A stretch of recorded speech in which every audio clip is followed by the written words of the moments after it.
Bismillah Rahman Rahim. In these slides, we are going to learn some basics regarding MATLAB.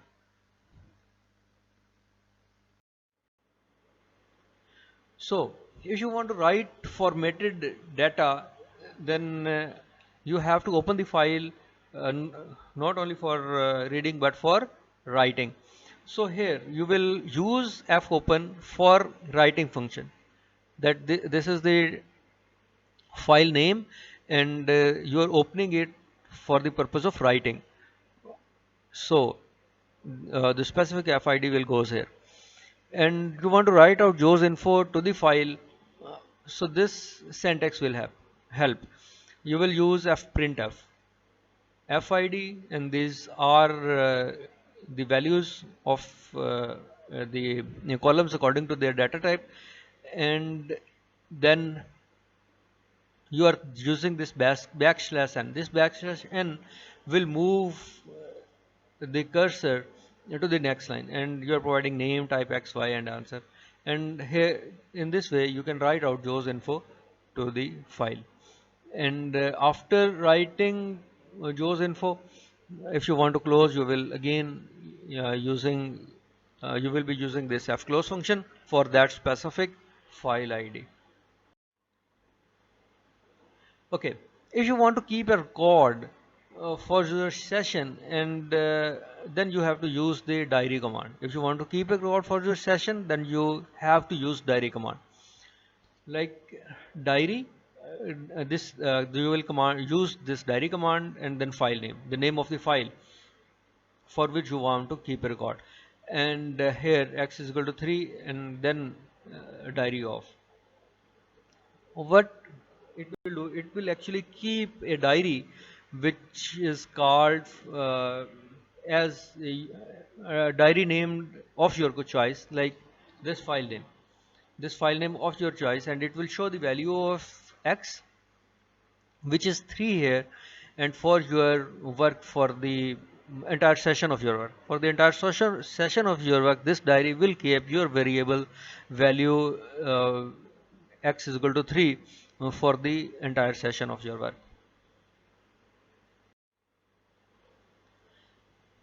Again, if you use TikTok to determine the running time of an algorithm, then it goes as follows. That the algorithm is like you use the uh, keyword tick, then your commands or all command goes as a then talk, and this tick to talk, this will give you the elapsed time, that how much time you have spent while executing these commands in between these tick and talk.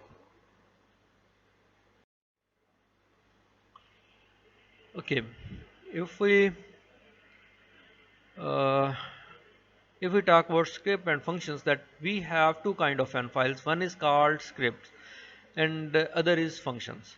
So scripts are actually they do not accept as input arguments, or they do not return any output arguments.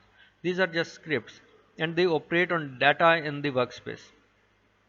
So the all the data which is in the workspace, like variables having some values in the workspace, that the scripts will run for those, but they will not accept input argument, and they will not return any output. So these are called scripts. This is actually file. This is M file containing scripts, and there is another M file, that now this M file will contain functions, that it can accept input arguments, and they can also return output arguments, and those internal variables are local to the function, and the internal variables which we define in this function, those variables are actually now internal variables, and these are the local you can say these are the local variables. But this the functions, this is actually a full-fledged file which is M file, but now it will accept input arguments, and it will also return some output values.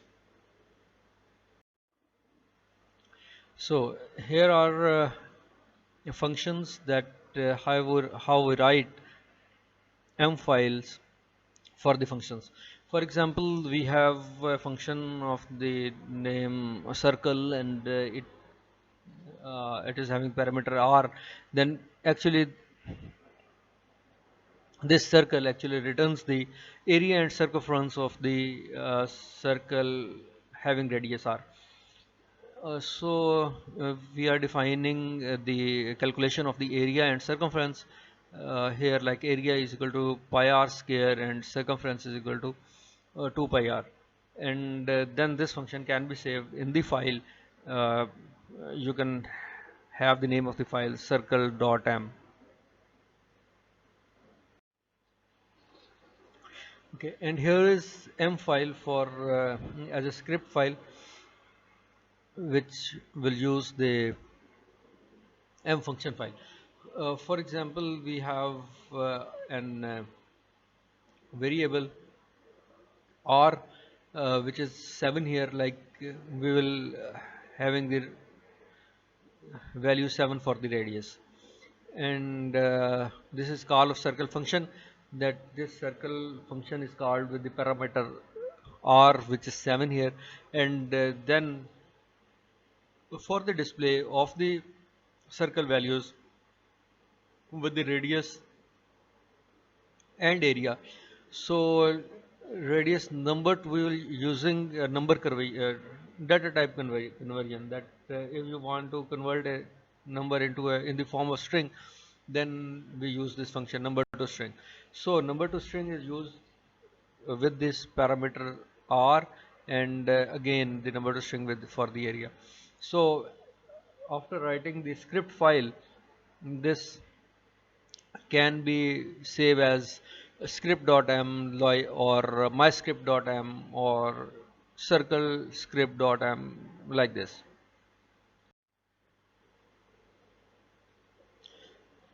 And these are some tutorial sources from which these slides have been taken. Okay, here is another interactive example for writing a MATLAB program for the computation of if sum. For example, we are using the summation sign and 1 by I square, and there is a loop like for 1 for I is equal to 1 to 10.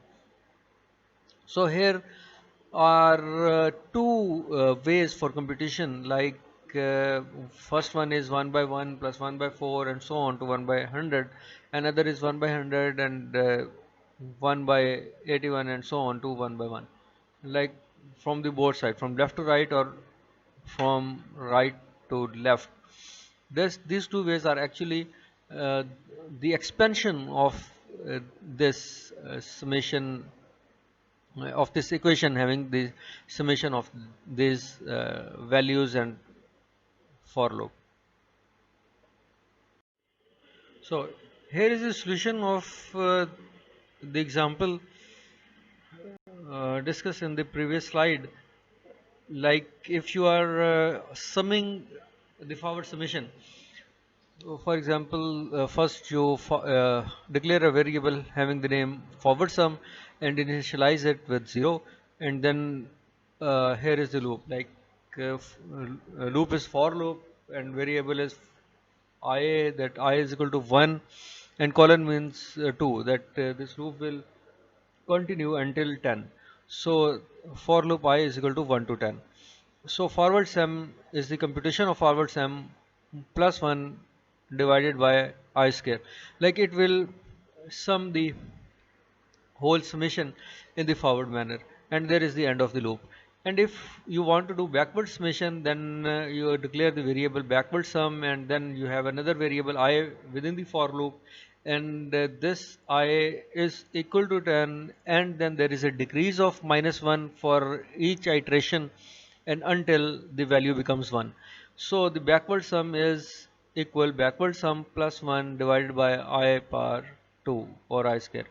So it will uh, give you the backward sum of the example given in the previous slide.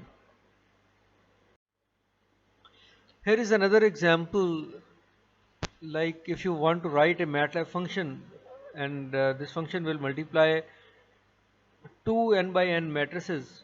And the name of the matrices are A and B.